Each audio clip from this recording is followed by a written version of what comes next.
Good morning, good afternoon, good evening. This is Alan Burgos from the hashtag Walk with Lan channel. Welcome and welcome back to our channel. All right, so before we start our conversation for today, let us just honor our subscribers.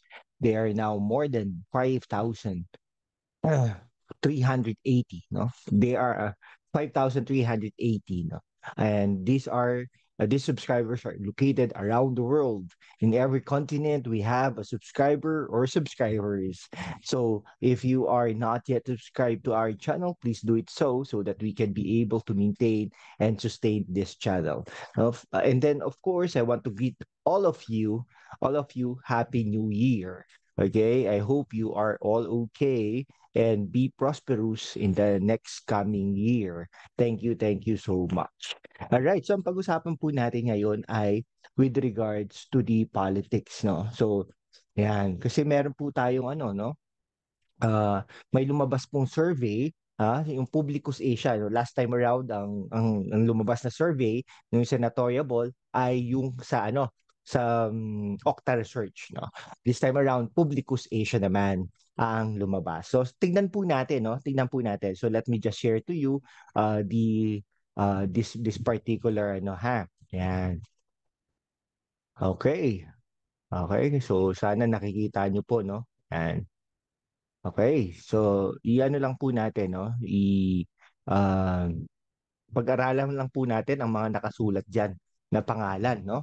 Ayan, umpisahan po natin sa dulo, no? Yung number 12. Number 12 po, no? Yan, plus 2. Okay? Thank you so much. Okay? So pag-aralan po natin 'yan, ha? Okay. So yun, yung number 12 ay si Pilar Juliana Pia Cayetano. Okay? So siya po ay incumbent senator. Okay? Si Pia Cayetano.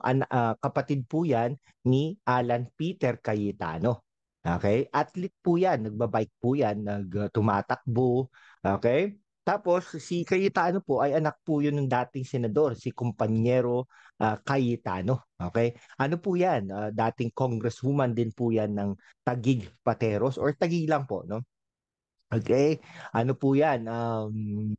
Taga Taguig Pateros po yan mga yan, mga Cayetano. Okay? Ah, okay. Ano po yan, no? Si Cayetano ay isang athlete, no? Ano rin po yan, parang sa education sector din po siya. Alright, so kung ano, magaling naman, abogado din po yan, si Pia Cayetano, kaya magaling po yan talaga. Right? Ang susunod po na ano natin ay si Gibo Teodoro. Alam naman po natin, si Gibo Teodoro ay dating congressman ng Tarlac, no? Number 1 po yan, bar top notcher po yan sa abogasya. Okay? Dati pong defense secretary, hindi lang po isang beses, kundi 2 beses, no? So, naging defense secretary po yan ni Gloria Macapagal Arroyo at alam naman po natin ay siya ay defense secretary po ngayon ni Pangulong Bongbong Marcos, no? Tumakbo po yan bilang senador last time around under the UNI team. Ngunit kasawang palad, natalo po siya. Okay. Natalo po siya dahil hindi nga po ano no, parang magaling tao pero hindi ano no, parang hindi siya katulad ng iba no na parang pag nagsalita ay talagang ma-attract yung pero talaga alam naman po natin na matalino siya no. Sana po kung tatakbo siya bilang senador this coming 2025 ay sana naman po ay pumasok siya no. So ano rin po yan no, tumakbo rin po yan bilang Pangulo ng Bansa noong 2016. Okay? Noong 2016 po. Tama ba? Oh, no. 2016, 2000, 2010, 2010. Yan. Sa panahon po yan ni Noynoy Aquino, nakalaban niya po ang kanyang pinsan na si Noynoy Aquino. Natalo po yan, no? So, ayan. So, ibig sabihin, sa national election, 2 beses na po siya natatalo, no? Bilang presidente at saka yung pangalawa bilang senador. Okay? Pero magaling na tao po yan. Sana po pumasok.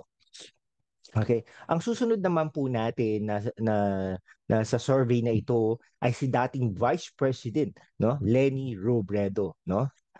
Lenny, no? Yan, si Lenny Robredo, si Maria Leonor Lenny Robredo. Okay? So, dati pong Vice President yan, no? Alam naman po natin, no, talagang ayaw na ayaw ni Pangulong Duterte sa kanya. Dating congresswoman din po yan ng ah, ng Bicol area, no, sa Naga area, no. So balitang ano no, tatakbo siya sa local pero tingin ko ang tatakbuhan niya ay sa Senado, no? Kasi in terms of winnability, baka manalo 'yan, no? So Pinklawan 'yan, no? Huwag tayong magkakamali, Pinklawan po 'yan si Lenny Robredo. Okay? Ayan. Okay. Dati rin po ano 'yan, no? Naging chairperson po ng HADC 'yan. In-appoint pero sandali lang. Anti-Crime Commission, no? Parang siya rin ang in-appoint pero sandali lang din naman, no? Ang susunod po ay si Ping Lacson. Si Ping Lacson po ay tumakbo bilang presidente ng Pilipinas, hindi lang po isa, kundi dalawang beses. Okay? Ngunit sa kasawaing palad, at alam naman po natin, natalo po siya. Okay? Si Ping Lacson po ay dating PNP chief ni Pangulong Erap Estrada. Ngunit sa ibang pagkakataon ay siya po ay ano po talaga, no? Talagang inano po siya, iniwan niya po, no, si Pangulong Erap Estrada. Ayan lang po ang ano. Pero napatino naman niya ang kapulisan nung panahon niya. Okay? Siya lang po ang hindi tumatanggap ng Countrywide Development Fund or CWDF yata yun, no? Or pork barrel kumbaga, no? Talaga pong magaling yan sa budget, no? Si Ping Lacson, ang galing po yan, no? Yan.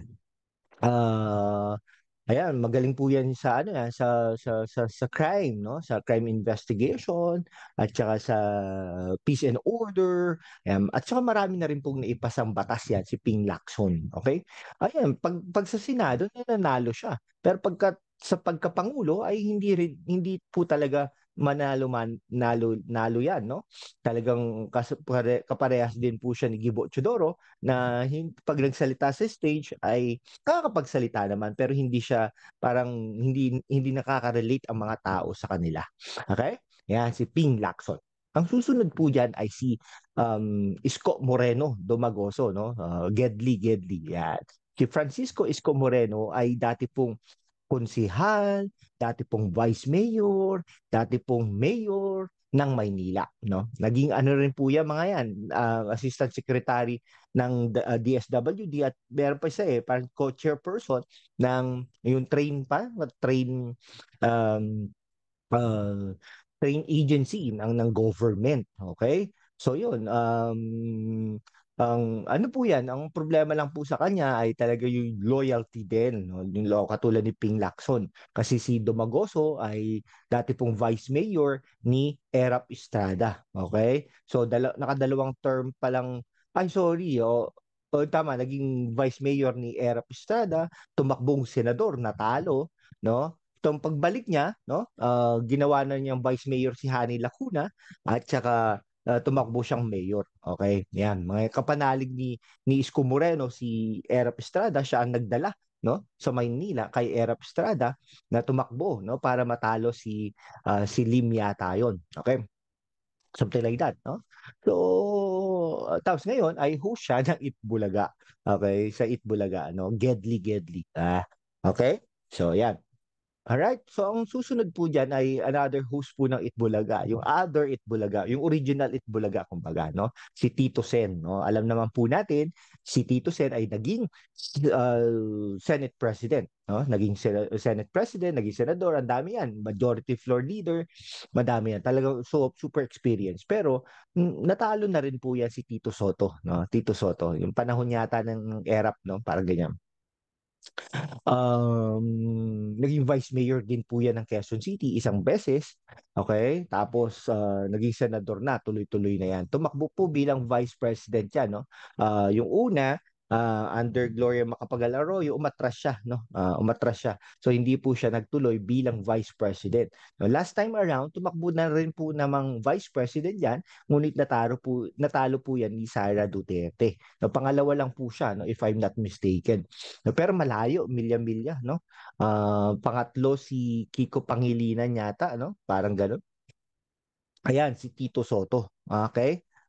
Tumakbo bilang Vice President, wala. Talo pa rin siya, no? Natalo pa rin siya. Dahil siya sana mananalo dyan, no? Kung hindi po tumakbo si Sara Duterte or si Sara Duterte nagtandem kay Tito Senator, no? Parang ganun. Mananalo yan, for sure. Pero hindi, hindi ganun. Ang kapalaran ng dalawang, ano, no? Dalawang Tito Sen at saka si Panfilo Lacson, no? Si Tito Sen ay naging ano yan, vice presidential candidate ni Ping Lacson. Okay? Yan, magka-tandem yung dalawang yan. Okay? Yan. Si Isko Damogoso naman ay tumakbo bilang presidente rin, no? Last time around, no? Ang vice presidential niya ay si Doc Willie Ong, no? Kung mapapansin niyo dito, itong mga pangalan na to ay tumakbo na in the past or incumbent, no? Incumbent senators. Okay?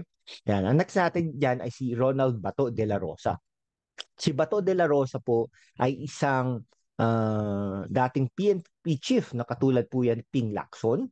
Okay? Kapulisan din, naging ano rin po yan, no? Sa Bilibid Prison, no? So siya rin po ay naging director doon, okay, or general, no, ng doon sa Bilibid Prison na yon. Kumbaga talagang peace and order din katulad siya ni Ping Lacson, no? Taga Davao po yan si Bato de la Rosa. Okay? So isang beses lang po tumakbo yan bilang senador nung nakaraan. So pangalawang term na niya ito. Okay? So nung tumakbo siya ay talagang sa kapanalig kay Duterte, no? Sa panahon ni Pangulong Duterte, no? Aminin man natin, natulungan po siya ng government machinery, no? Si Bato de la Rosa. Okay?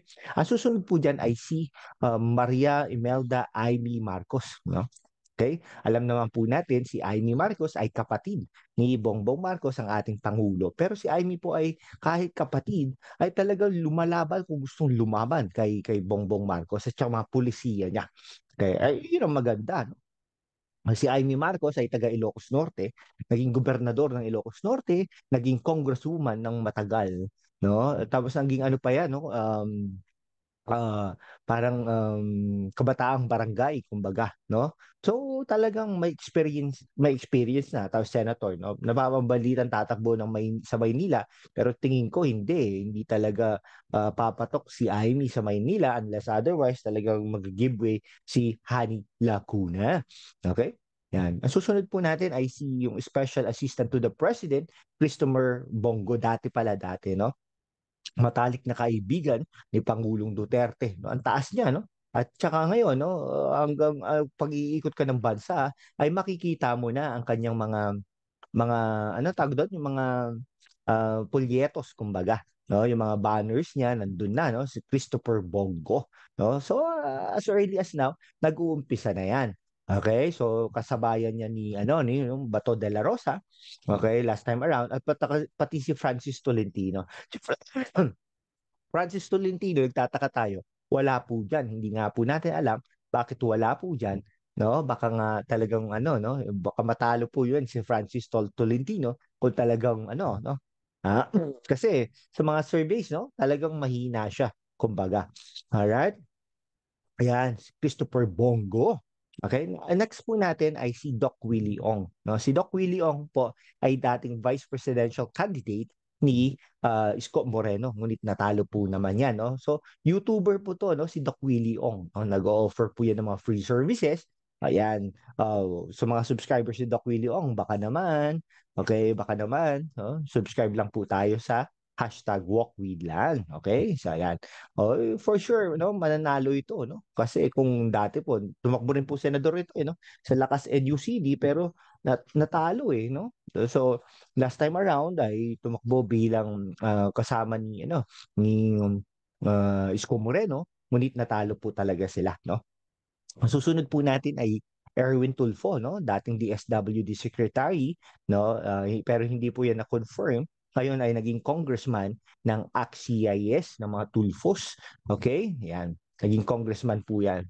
Tapos si Erwin Tulfo po ay broadcaster, dating DSWD Secretary as what I've said, no? Ano po talaga yan, no? Talagang ah mahusay na tao din yan, no? Si Erwin Tulfo, no? Siyempre, ang number one po natin, hindi po tayo magtataka dito, lalo na yung mga nangyayari ngayon sa kanya, no? Ang ginagawa sa kanya ng government perceived, no?